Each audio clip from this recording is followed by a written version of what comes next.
Kan tentang Lailatul Qadar itu terjadi di malam-malam ganjil di 10 terakhir Ramadan. Jadi semalam sudah lewat malam 21, akan ada insya Allah besok malam 23, lusahnya lagi setelah itu 2 hari, ya, ada malam 25, kemudian malam 27 dan malam 29. Walaupun pendapat yang setelah kami kumpulkan semua umumnya tulisan tentang masalah ini, lebih kuat tertuju kepada malam 27 atau sering kali terjadi di malam 27, tapi bukan mustahil dia berputar di malam-malam ganjil tersebut. Baik teman-teman sekalian, surah yang sangat masyhur dalam Al-Quran perlu kita bacakan terlebih dahulu karena memang surah inilah yang menjadi sebab juga bahasannya. Surah Al-Qadr yang sangat masyhur, 5 ayat. A'udzu billahi minasyaitonir rajim. Bismillahirrahmanirrahim. Inna anzalnahu fi lailatul qadr. Sesungguhnya kami benar-benar telah menurunkan Al-Quran pada malam Qadr itu. Dan Qadr artinya kemuliaan. Sebagian ulama mengatakan kemuliaannya karena turunnya Al-Quran. Wa ma adraka ma lailatul qadr. Apakah kalian tahu apa itu malam kemuliaan? Lailatul qadri khairun min alfi syahr. Malam kemuliaan itu lebih baik daripada 1000 bulan. Tanazzalul malaikatu warruhu fiha biidni rabbihim min kulli amr. Pada malam itu turunlah semua malaikat-malaikat dan juga dipimpin atau pemimpin mereka Ruh atau Jibril dengan izin Tuhan mereka untuk menyelesaikan semua perkara. Salamun hiya hatta matla'il fajr, dan dia akan penuh dengan kesejahteraan malam itu sampai terbitnya fajar. Teman-teman sekalian, di sini kita bisa lihat dari ayat ini. Kita bahas dulu 5 ayat ini. Ada penyebutan atau keutamaan tentang Al-Quran. Jadi surah ini sebenarnya turun fokus menjelaskan tentang masalah Al-Quran. Karena pada malam itulah Allah Subhanahu wa taala menurunkan Al-Quran. Pertama kalinya turun Al-Quran. Dan karena itu dikatakan dia qadar, punya kemuliaan. Dan saking mulianya Al-Quran, sampai-sampai ini berjalan terus kemuliaannya sampai hari kiamat. Jadi setiap terjadi malam Al-Qadr, yang berputar di malam-malam haji dan mayoritas terjadi di malam 27 tadi saya katakan, maka itu terus sampai menjelang hari kiamat dianggap malam mulia.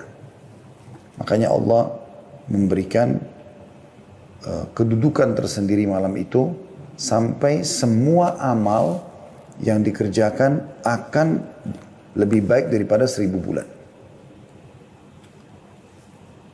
Kemudian saking meriahnya malam itu sampai para malaikat dan Jibril pun disuruh turun oleh Allah Subhanahu wa taala ke bumi untuk menyelesaikan semua perkara-perkara, menentukan takdir-takdir.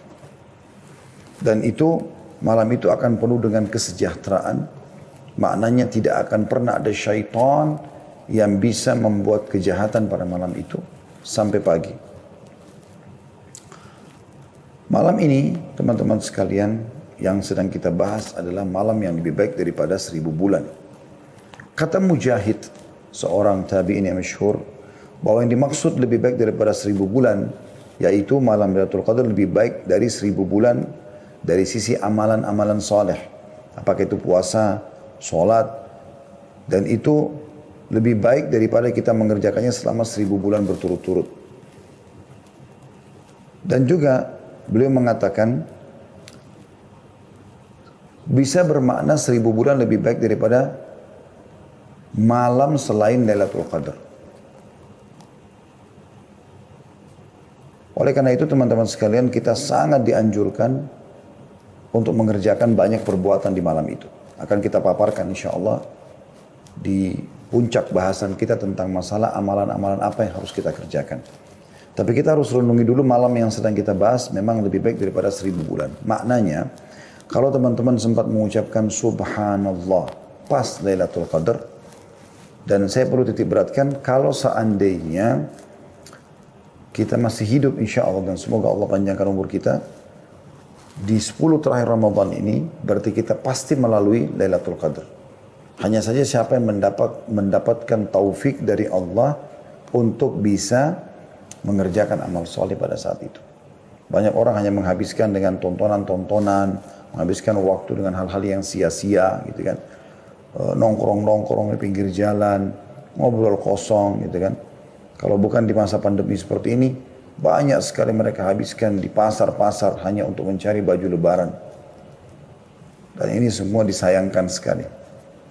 Oleh karena itu nanti kita jelaskan insya Allah di jenis-jenis amalan yang dikerjakan oleh Nabi SAW dan para sahabat, para salafus salih, ya bagaimana mereka fokus justru di 10 terakhir itu dengan ibadah-ibadah dan bukan di pasar, bukan di jalan, sebagaimana banyak kaum muslimin lakukan itu.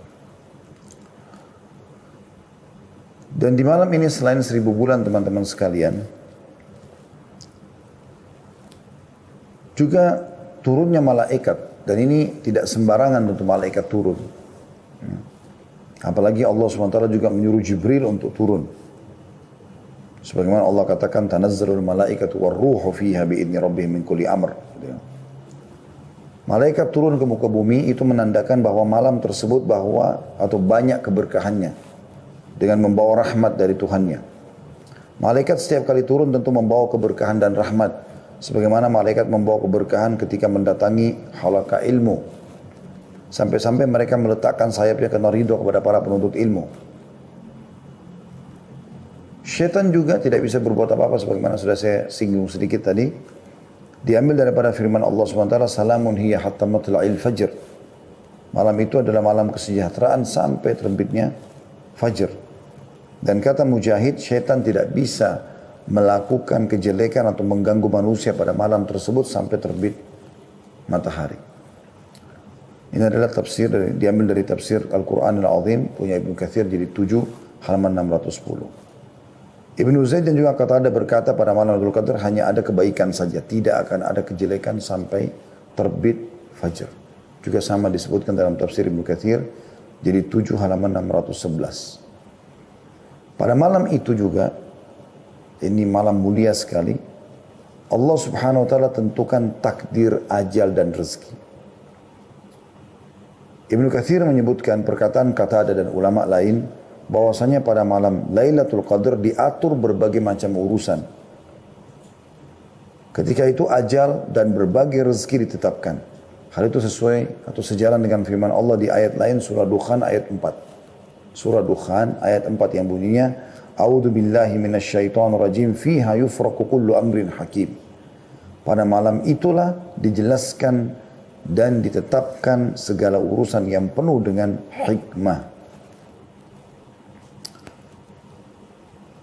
Dan Asy-Syu'bi berkata mengenai tafsir ayat 4 dan ayat 5 surah Al-Qadr min kulli amr salamun hiya hatta matla'il fajr, bahwa keselamatan dan malaikat datang pada malam tersebut bagi orang-orang yang ada di masjid. Itu berlangsung hingga fajar. Tentu di masa pandemi sekarang nanti kita akan jelaskan pada saat kita jelaskan salah satu amal yang Anda harus lakukan atau dianjurkan lakukan adalah i'tikaf. Tetapi karena kita masa pandemi kita akan menggantikan dengan ibadah di rumah. Tapi kita tidak namakan i'tikaf, karena i'tikaf hanya di masjid saja. As-Sa'di berkata, berbagai hadis yang mutawatir membicarakan tentang keutamaan Lailatul Qadar dan dijelaskan bahwa malam tersebut terdapat di bulan Ramadan. Malam tersebut terdapat di 10 hari terakhir terkhususkan pada malam-malam ganjil. Malam penuh kemuliaan itu tetap terus ada setiap tahunnya hingga hari kiamat. Karena kemuliaan malam tersebut, Nabi SAW melakukan i'tikaf dan memperbanyak ibadah di 10 terakhir Ramadan. Dengan melakukan hal tersebut, beliau berharap bisa menjumpai Lailatul Qadar. Itu tadi gambaran daripada tafsir 5 ayat surah Al-Qadr. Teman-teman sekalian, Allah Subhanahu wa taala memberikan rahmat buat kita umat Muhammad sallallahu alaihi wasallam. Umat-umat sebelum kita umumnya umur mereka panjang-panjang.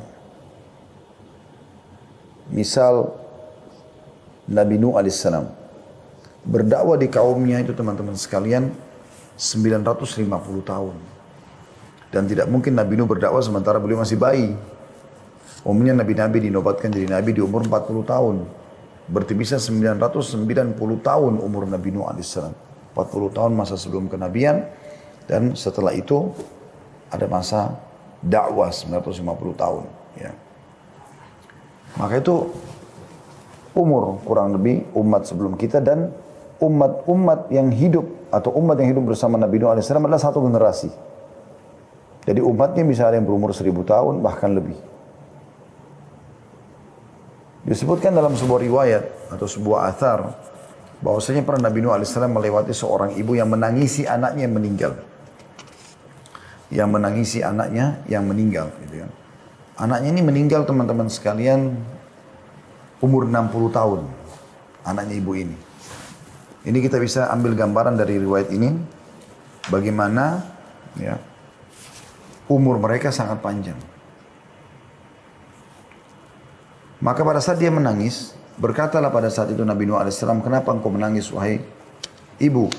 Kata dia, saya sedih, kesian melihat anak saya umur 60 tahun meninggal, dia belum merasakan dunia. Jadi umur 60 tahun bagi mereka itu kayak masih 6 tahun kalau kita. Kata Nabi Nuh alaihissalam, jangan kau bersedih hai ibu. Karena sungguhnya akan datang nanti umat di akhir zaman, ya kita ini. Umur orang tertua di antara mereka adalah umur seperti anakmu ini. Artinya mereka akan dianggap tua kalau sudah umur 60 tahun. Sementara anakmu ini 60 tahun kau anggap masih sangat kecil. Maka kata ibu tersebut, wahai Nabi Allah, kalau seandainya aku hidup di zaman dan dikasih umur oleh Allah SWT cuma 60 tahun, aku akan gunakan semuanya sujud. Selama 60 tahun itu. Itu menandakan bagaimana panjangnya umur mereka. Itu luar biasa. Bagaimana umur mereka sangat panjang.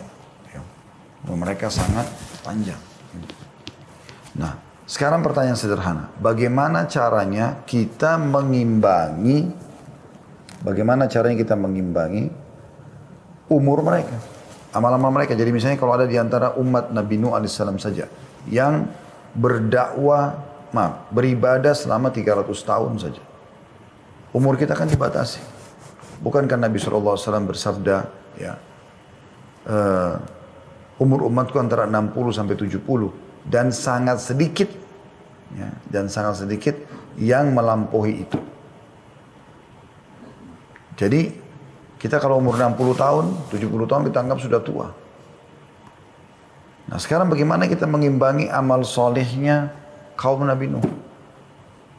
Allah subhanahu wa ta'ala mudahkan untuk umat ini agar kita mendapatkan ekstra pahala, tambahan lebih. Dengan adanya keutamaan yang diberikan di beberapa tempat kalau kita beribadah. Kayak kasus kita ibadah di Masjid Haram Mekah 100.000 kali lipat. Pahala sholatnya Masjid Nabawi 1000 misalnya. Ya. Dan juga adanya Lailatul Qadar. Dan makna teman-teman sekalian lebih baik daripada 1000 bulan. Artinya 1000 bulan itu kalau kita hitung kurang lebih tepatnya 84 tahun plus 3 bulan. Artinya sama ibadah apapun yang kita kerjakan di waktu itu dengan 83 tahun plus 4 bulan. Contoh, teman-teman mengatakan subhanallah. Pas Lailatul Qadar, pahalanya sama dengan subhanallah diucapkan selama 83 tahun plus 4 bulan. Atau 1000 bulan. Dia mengatakan astagfirullah sama dengan astagfirullah selama 1000 bulan. Dia sedekah, ya, misalnya dengan sebagian hartanya. Maka dia sama dengan bersedekah misalnya 1 juta rupiah. Sama dengan dia bersedekah 1 juta rupiah itu selama 83 tahun plus 4 bulan. Dia membuka puasakan orang. Dia bakti sama orang tua. Dia jenguk orang sakit. Apa saja. Dia membantu orang susah. Menghilangkan kesedihannya, bisa menghiburnya. Dan segala macam hal yang dia kerjakan. Kalau di Lailatul Qadar, maka semuanya tentu akan dilipat gandakan sama dengan 1000 bulan. Anda bisa bayangkan itu. Sebagian ulama mengatakan malam itu mulai diambil atau terhitung dari awal malam datang, yaitu habis maghrib, karena sudah mulai gelap. Biasanya orang sudah membahasakan malam. Begitu juga sampai dia pagi hari, berarti memang betul-betul sampai subuh, gitu kan. Dan itu waktu yang sangat lama. Berarti Anda, insya Allah biidznillah, kita berharap pada saat membuka puasakan orang, berarti Anda sudah dapat pahala itu. Insya Allah, kita berharap itu. Anda kalau ya membaca Al-Quran, berzikir,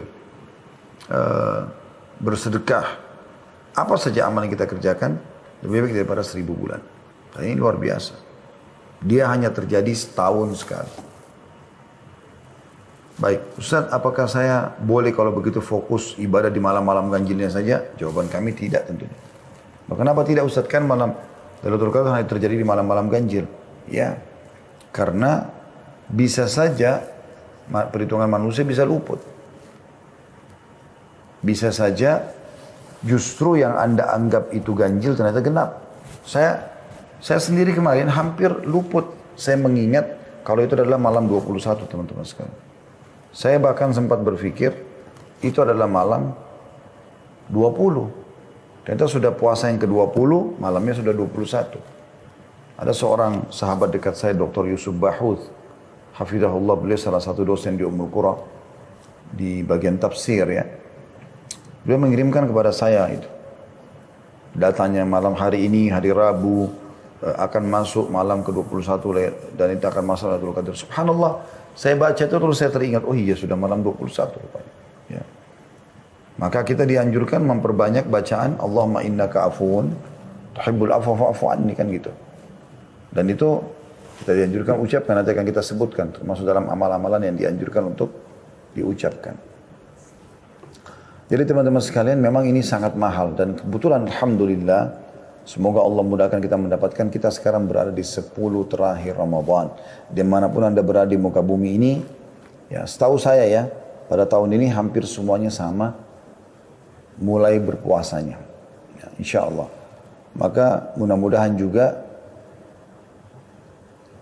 secara bersamaan. Karena kalau ada yang baru puasa 22 misalnya, berarti dia malam 23, yang satunya sudah malam 24, atau puasa 24 berarti sudah malam 25. Maaf, dia ada yang berpuasa 22, malamnya 23, ada yang berpuasa hari ke-23 berarti malam 24. Ini yang mana Lailatul Qadarnya, gitu kan? Kuasa Allah Subhanahu wa taala. Tapi bi fadlillah azza wajalla ini malah terjadi hampir serentak, gitu kan? Oleh karena itu, Nabi SAW fokus mengejar Lailatul Qadar dengan cara mengikat diri selama 10 hari berturut-turut tidak terkecuali, itu dengan ibadah. Mengikat diri di masjid dengan i'tikaf, ya.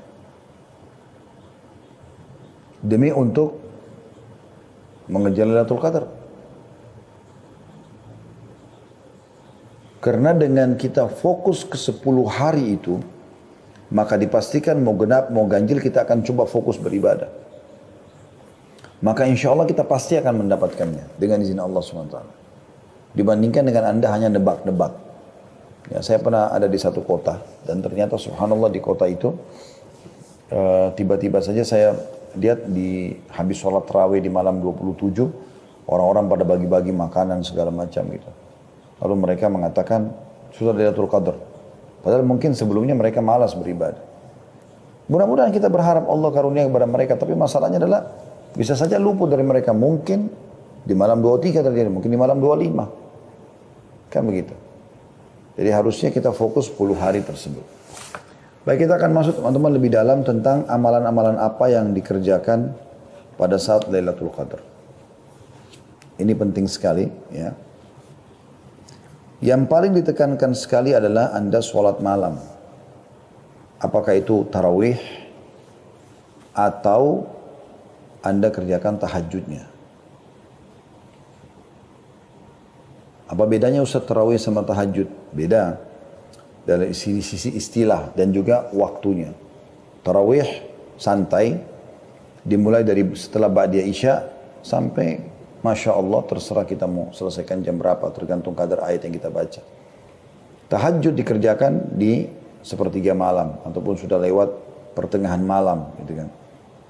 Walaupun sama-sama qiyamul lail. Tapi dari dua ini Anda jangan keluput salah satunya. Baik itu sholat tarawihnya ataupun sholat tahajudnya. Bagaimana Ustaz kalau saya mau gabungkan keduanya? Boleh. Makanya di Masjid Haram Mekah dan Masjid Nabawi Madinah kan melakukan itu. Mereka ada sholat tarawih, hanya saja di 10 terakhir Ramadan, kayak mulai tadi malam, di malam ganjil itu mereka sudah tidak lagi mengerjakan witir di sholat tarawih. Jadi cuma tarawih 20 rakaat, kemudian mereka tidak witir, nanti sekitar jam 12 malam, atau setengah 1 malam, mereka baru mengerjakan qiyamul lail lagi dengan witir. Jadi kurang lebih jam setengah 1. Mereka kerjakan kadang-kadang 11 rakaat sampai 13 rakaat. Seperti itulah.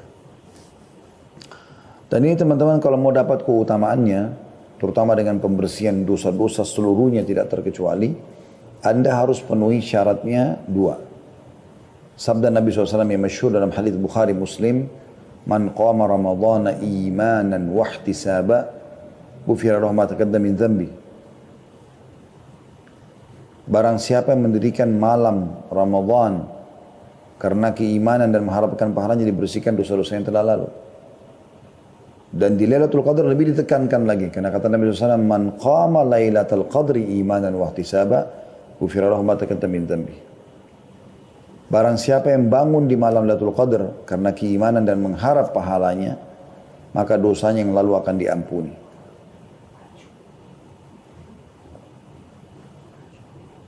Sebagian ulama menghubungkan antara seseorang mendapatkan Lailatul Qadar dengan niat ikhlasnya.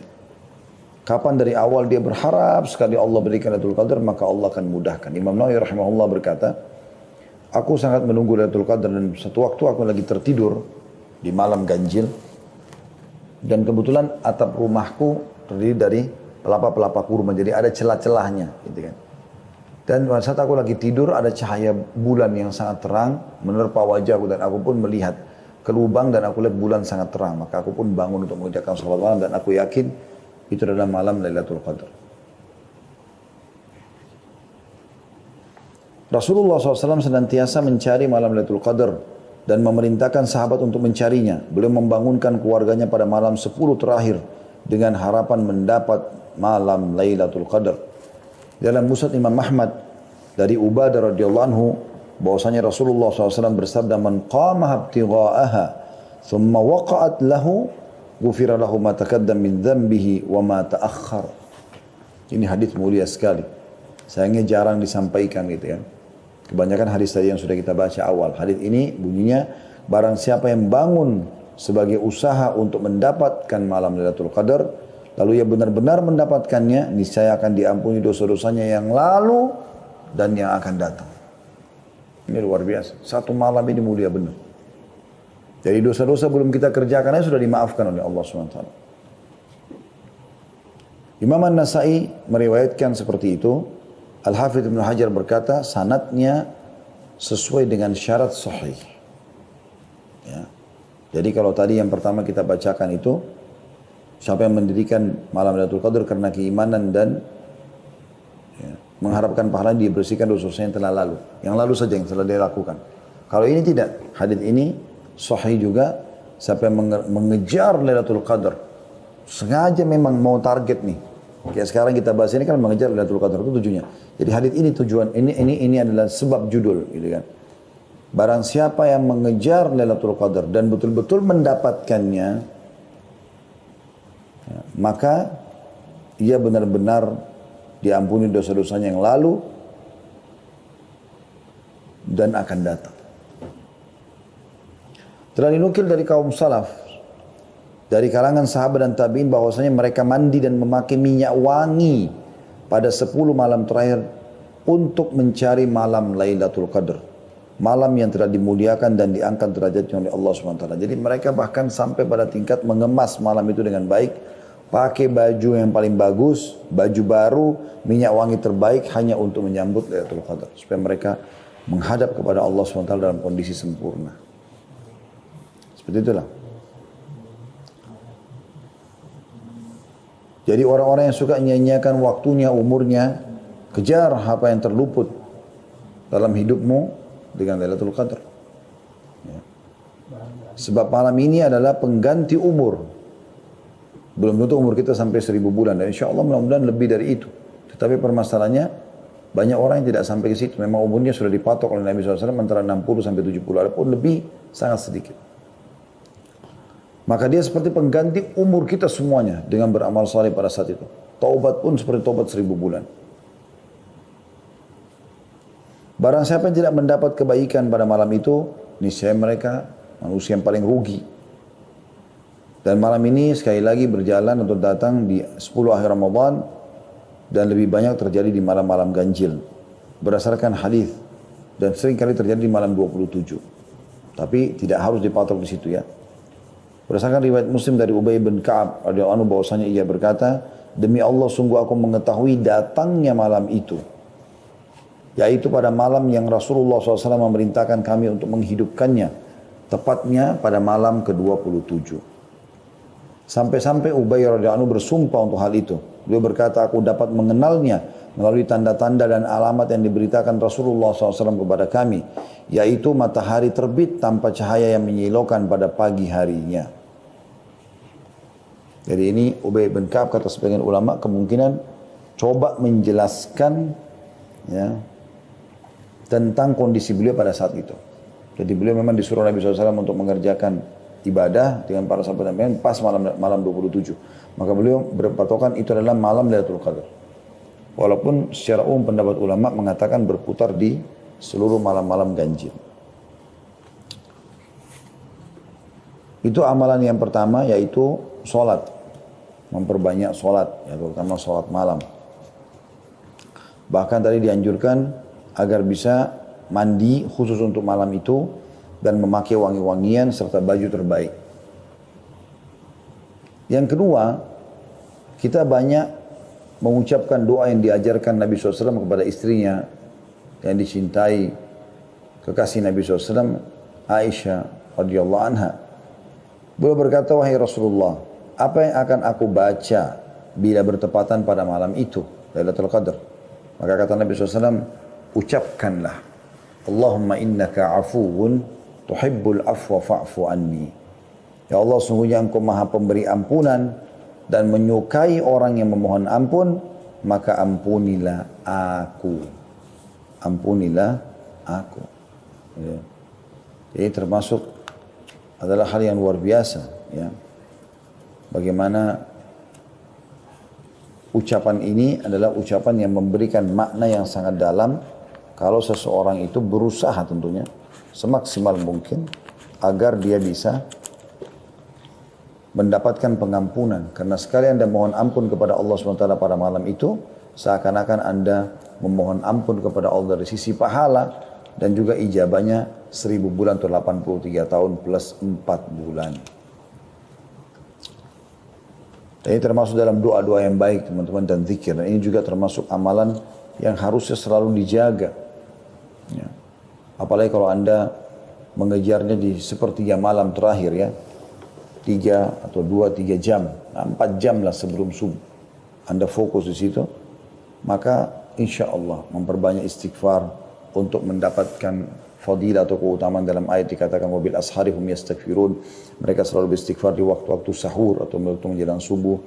Doa mustajab karena sepertiga malam Allah turun ke langit bumi.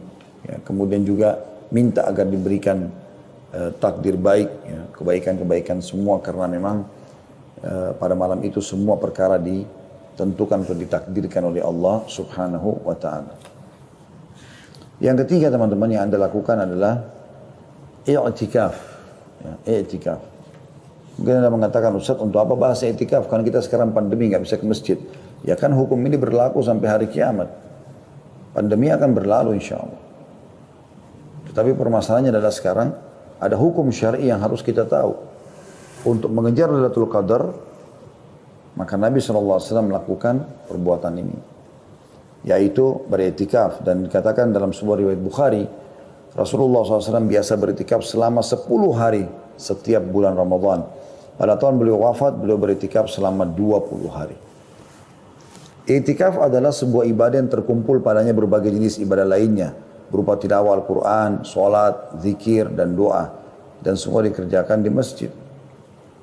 Orang yang belum pernah iktikaf menggambarkannya sebagai ibadah yang berat dan sulit. Padahal iktikaf sangatlah mudah bagi orang-orang yang memang mengikhlaskan niatnya dan memang ingin mengejar rahmat Tuhannya. Iktikaf ini sangat dianjurkan di 10 terakhir Ramadan. Bagi laki-laki dan bagi perempuan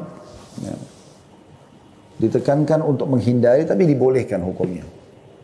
Lebih baik mereka fokus di rumah. Karena ummahatil mu'minin radhiyallahu anhunna beriktikaf setelah wafatnya Nabi SAW. Tapi selama ada suami mereka, maka mereka justru di rumah. Dan Nabi SAW pada saat itu beriktikaf di masjid. Dan beliau selalu lakukan iktikaf ini 10 hari terakhir di akhir Ramadan untuk mengejar Lailatul Qadar, dan di tahun terakhir beliau hidup beliau kerjakan selama 20 hari. Iktikaf sendiri dari segi etimologi adalah menetapi sesuatu dan mengikat diri kepadanya. Sementara secara terminologi adalah menetapi masjid dan berdiam di dalamnya dengan niat mendekatkan diri kepada Allah SWT. Berarti dari definisi ini rumah nggak masuk.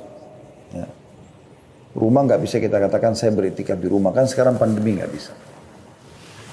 Ini hanya berlaku di masjid. Tetapi insya Allah, bila anda memang sudah biasa melakukannya, sebagaimana hadis Nabi SAW yang sudah masyhur, atau kama qala Nabi SAW, siapa yang terbiasa mengerjakan sebuah ibadah, maka akan dicatatkan baginya pahala lengkap pada saat dia punya uzur. Gitu kan? Jadi insya Allah anda akan diberikan pahala iktikaf walaupun anda tidak beriktikaf di tahun ini ya. Ibnu Qayyim rahimahullah menjelaskan beberapa hikmah iktikaf itu sendiri. Kelurusan hati dalam perjalanannya menuju Allah, kata beliau, sangat bergantung kepada kuat tidaknya hati itu berkonsentrasi mengingat Allah SWT dan merapikan kekusutan hati serta menghadapkannya secara total kepada Allah SWT. Sebab kekusutan hati hanya dapat dirapikan dengan menghadapkan secara total kepada Allah. Perlu diketahui bahwasanya makan dan minum yang berlebihan, kepenatan jiwa dalam berinteraksi sosial, terlalu banyak berbicara dan tidak tidur akan menambah kekusutan hati, maksudnya kurang tidur ya. Bahkan dapat mencerai-beraikannya dan menghambat perjalanan menuju Allah SWT atau melemahkan langkahnya.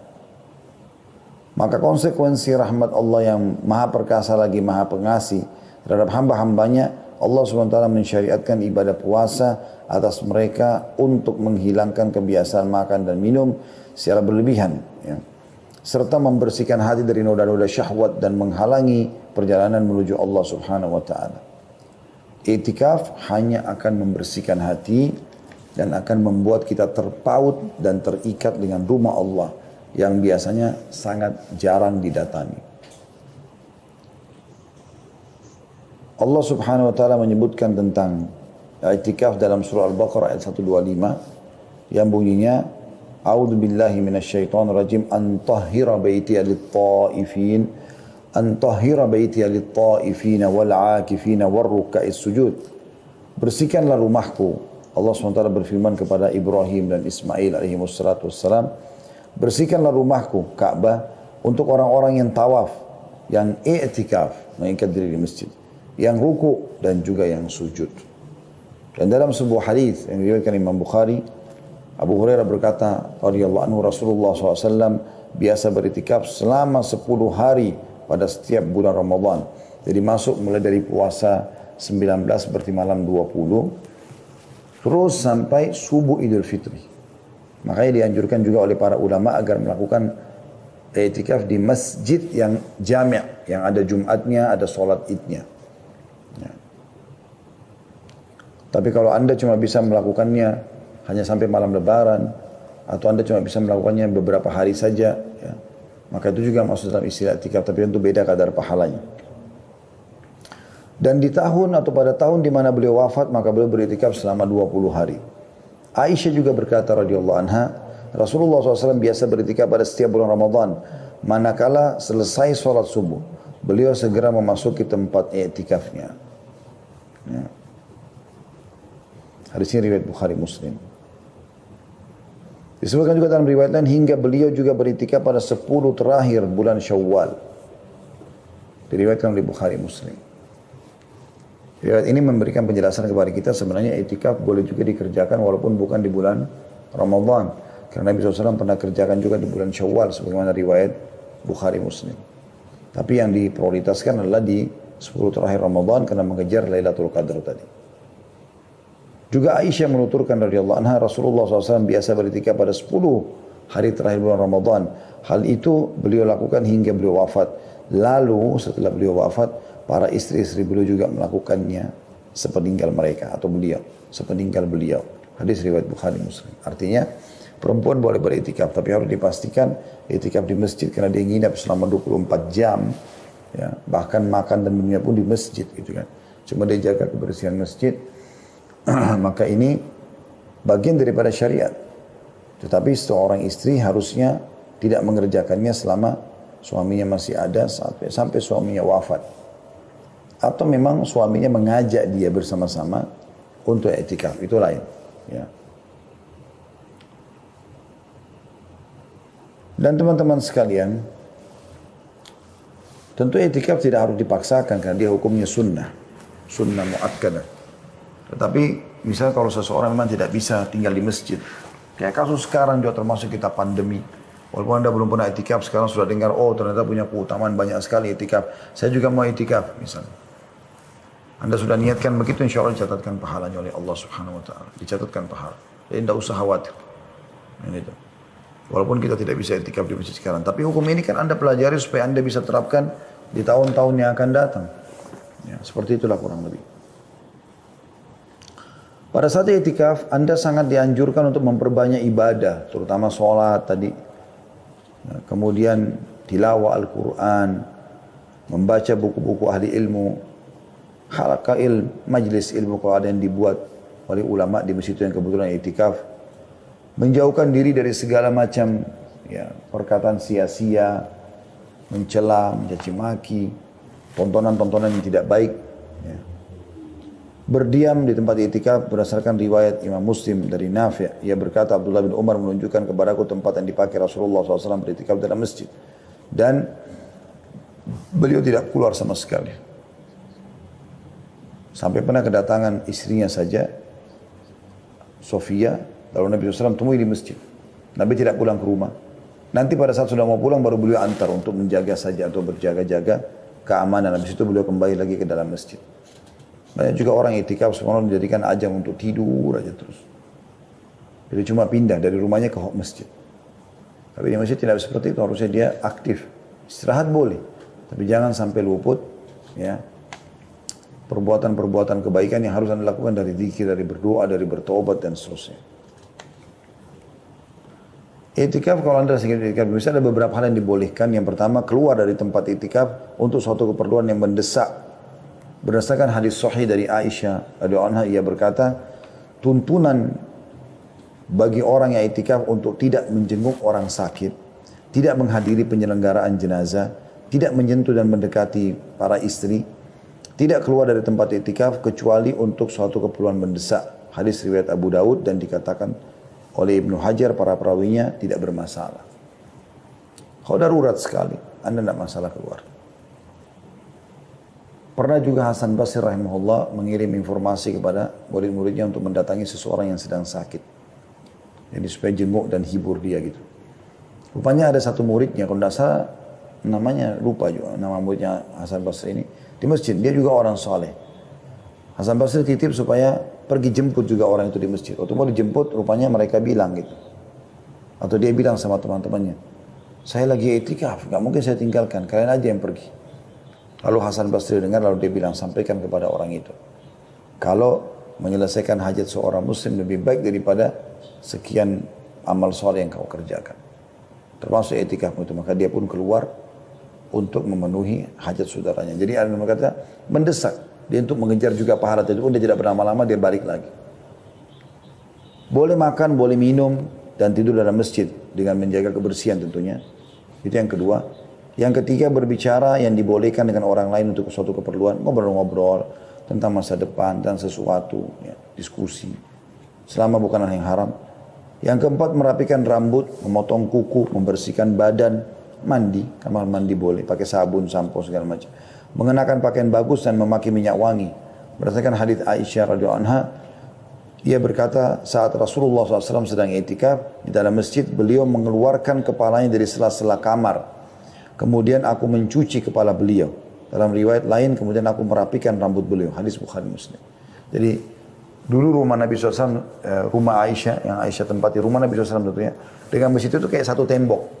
Cuman ada pintu dan ada jendela, ya, di mana Nabi SAW bisa keluar masuk di situ.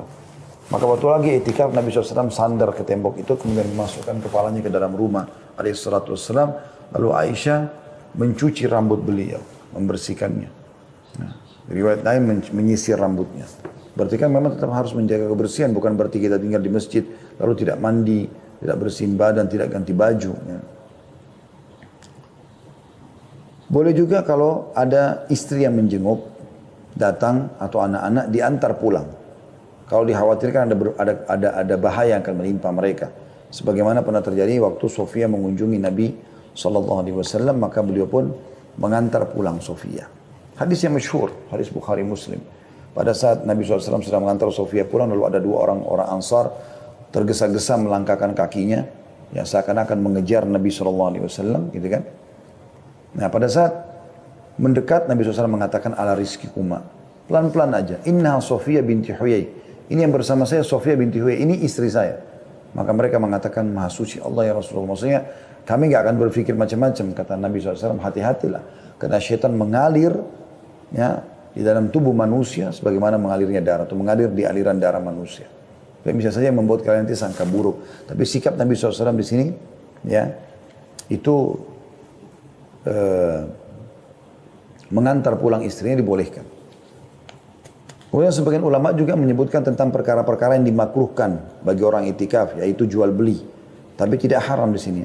Asal dia jangan di dalam kotak masjid yang dipakai sholat, tapi mungkin di terasnya, ya. Kemudian berbicara yang mendatangkan dosa dan juga diam dan tidak berbicara sama sekali dengan meyakini bahwasanya diam itu ibadah. Nah ini keliru. Tapi aja dia ngomong, ngobrol segala macam beraktivitas seperti biasa. Jadi orang i'tikaf juga bukan penjara, tapi tempat untuk dia menikmati hidupnya tapi dalam kebaikan gitu.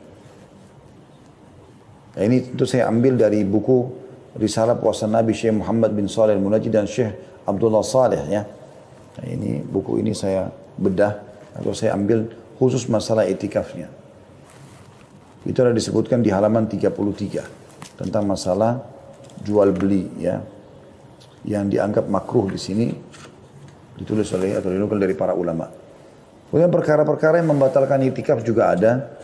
Yang pertama, keluar dari masjid dengan sengaja tanpa keperluan, sekalipun hanya sekali, dianggap i'tikafnya batal. Kalau dia masuk lagi berarti dia kayak i'tikaf baru gitu. Yang kedua, bersetubuh. Kalau dia pulang ke rumahnya dia biologi sama istrinya, maka dianggap batal i'tikafnya. Yang ketiga, gila dan mabuk. Yang keempat, haid dan nifas bagi kaum wanita. Kalaupun dia i'tikaf, disebabkan hilangnya syarat bersuci, maka dia harus keluar dari masjid. Yang kelima, murtad. Ya. Ini berarti sudah tidak ada lagi i'tikaf bagi dia. Kalau waktu memasuki i'tikaf dan waktu keluar, bila seseorang memasuki masjid dan berniat untuk taqarrub ilallah atau mendekatkan diri kepada Allah Subhanahu wa taala, maka ia telah terhitung beriktikaf hingga keluar dari masjid. Apabila ia meniatkan beriktikaf pada 10 terakhir bulan Ramadan, hendaklah ia memasuki tempat i'tikaf sebelum matahari terbenam menjelang malam ke-21. Ya. Tadi saya keliru, saya luruskan. Tadi saya sempat bilang puasa ke-19 malam ke-20 ya.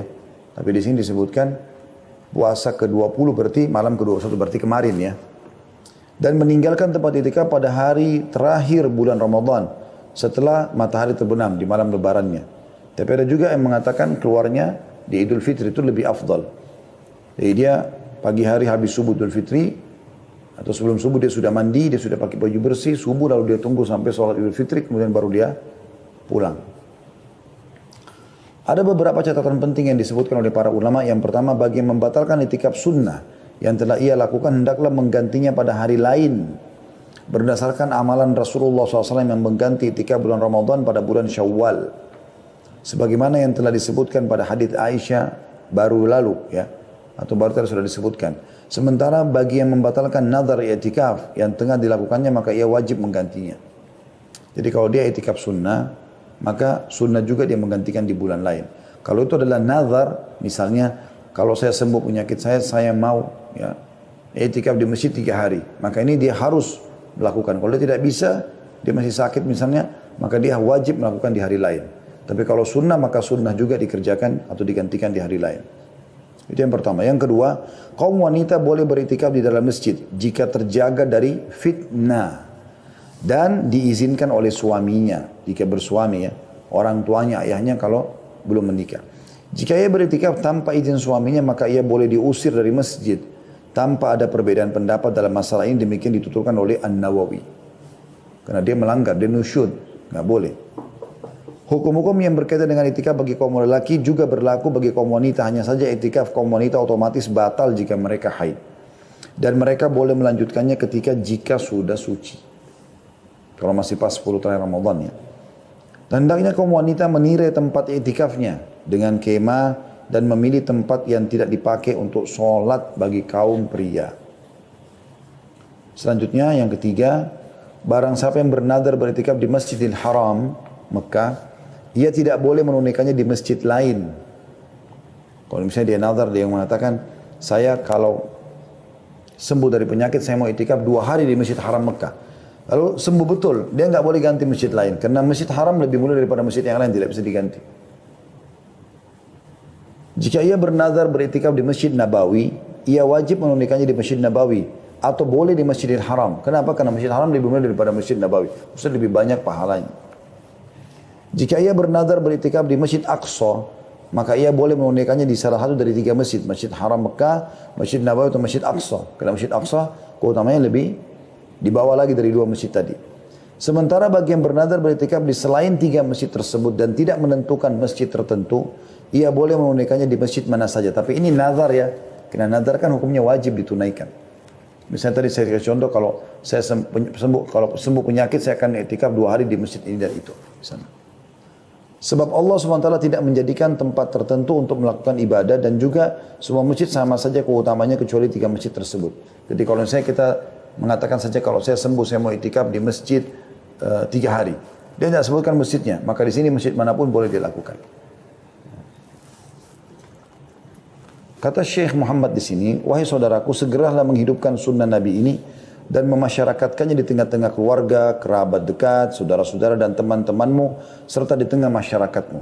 Semoga Allah SWT menuliskan pahala bagimu dan pahala bagi orang-orang yang mengamalkannya.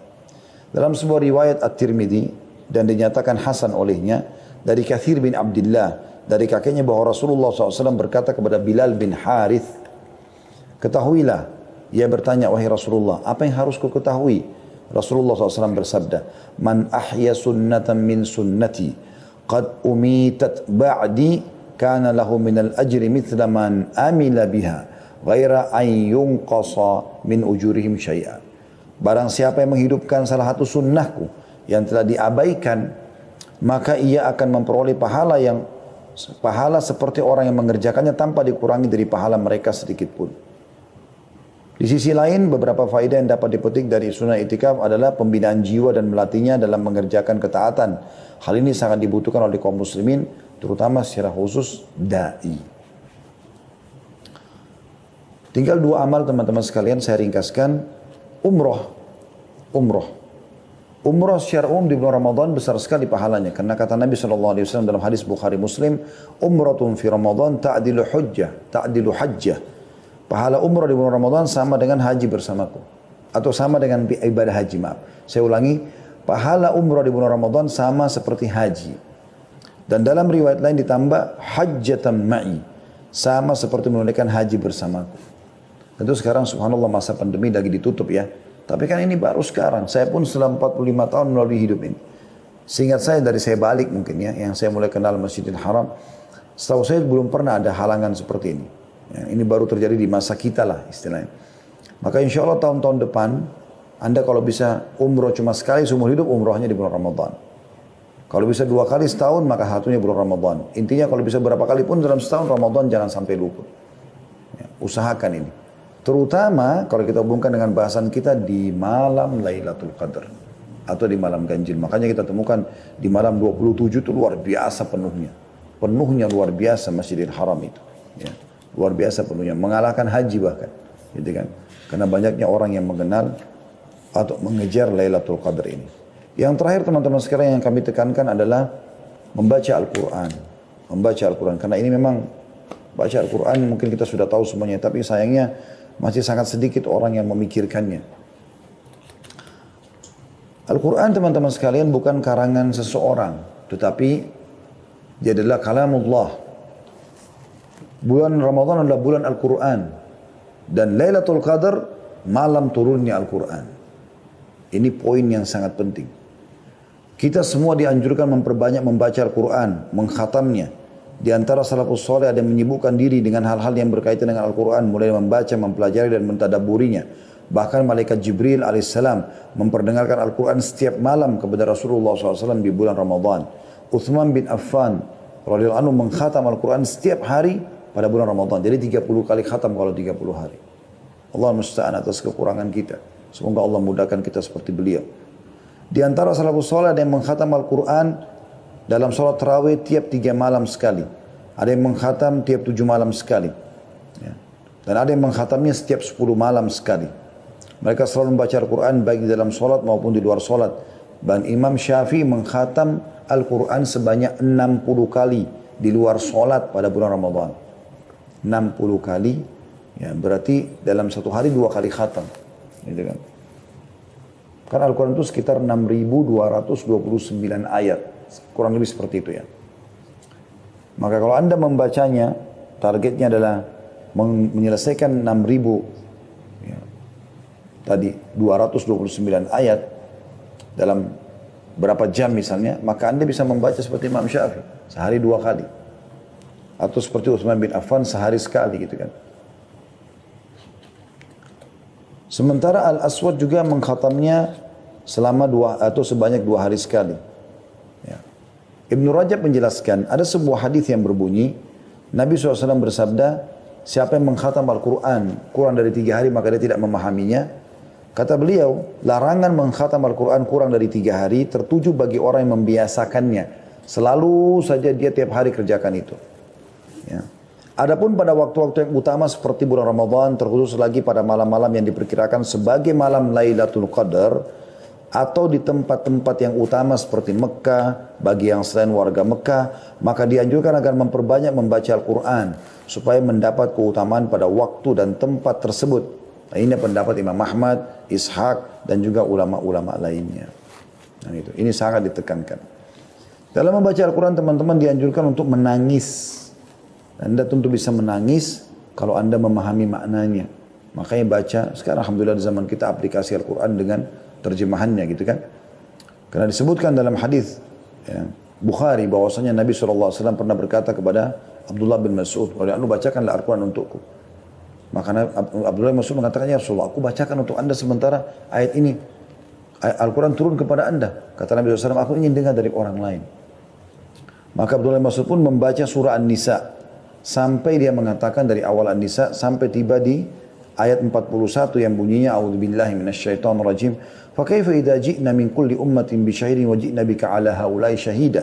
Maka bagaimana hai Muhammad ya, orang-orang kafir itu apabila kami mendatangkan seorang saksi dari tiap-tiap umat dan kami mendatangkan kamu hai Muhammad sebagai saksi atas mereka.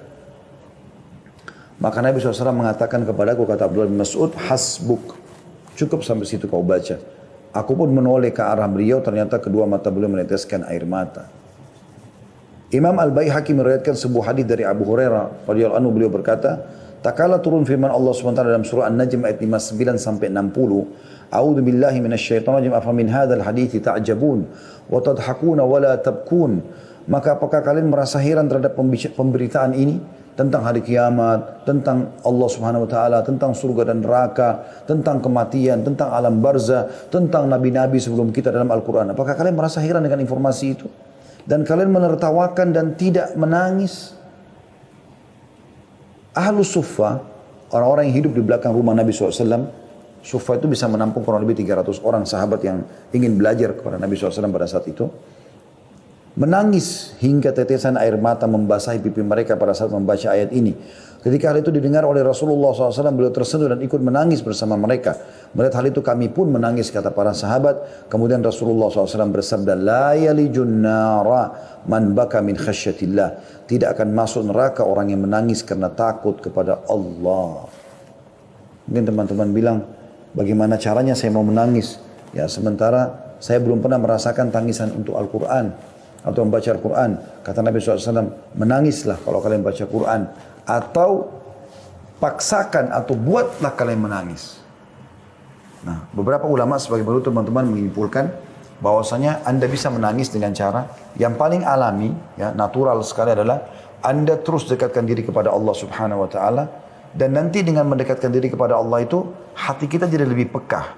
Termasuk misalnya banyak yang membaca Al-Quran.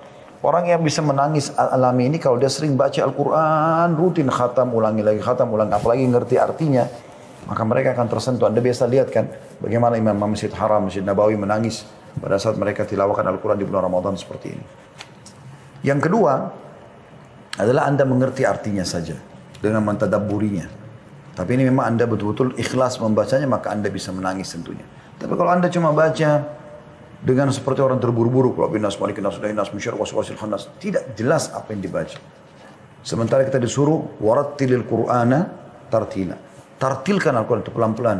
Qul a'udzu birabbin nas, berhenti. Malikin nas, berhenti. Ilahin nas, berhenti. Seperti itulah kita berikan haknya semua. Semoga teman-teman sekalian kita termasuk orang yang diberikan taufiknya untuk bisa mendapatkan Lailatul Qadar. Baik, maaf teman-teman, di Jerman saya tidak bisa lanjutkan karena tinggal 4 menit lagi kita berbuka puasa di Jakarta. Teman-teman